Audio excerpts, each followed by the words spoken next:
Quando a sirene toca, é um alerta para a comunidade de que existe o risco da terra deslizar. Mas, mesmo diante do perigo, muitas famílias ainda insistiram em não abandonar as casas. Ninguém gosta de sair da casa. Ah, não vou sair da minha casa, vou deixar minha casa, não vou deixar.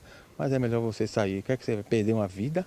A sirene aqui na comunidade Bosque Real tocou por volta das 8 horas da manhã. Com as fortes chuvas da madrugada, o solo ficou ainda mais encharcado.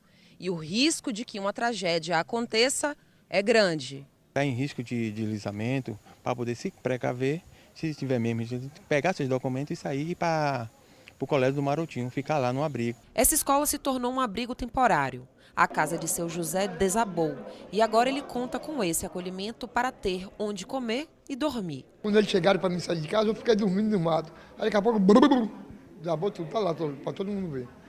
Foi tudo abaixo, a estrutura toda? Abaixo não tem nada, na frente caiu toda, só tem lá um fogão que sobreviveu. As famílias também podem se inscrever para receber o aluguel social.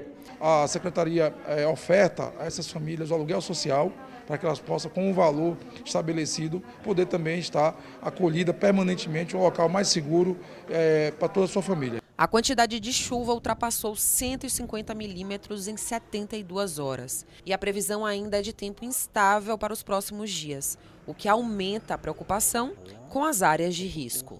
A tendência é de continuidade de chuvas, ainda hoje, quinta-feira, sexta-feira também. Deveremos ter melhoria no fim de semana, mas com possibilidade de pancada de chuvas. Ou seja, o solo está encharcado durante todo esse período, muita chuva em toda Salvador. As pessoas que vivem nas áreas de risco precisam ficar atentas e observando qualquer cenário que aponte o risco à sua vida e de seus familiares. O ideal é se afastar, ligar para o 199 e aguardar a vistoria de um dos nossos técnicos. A ampliação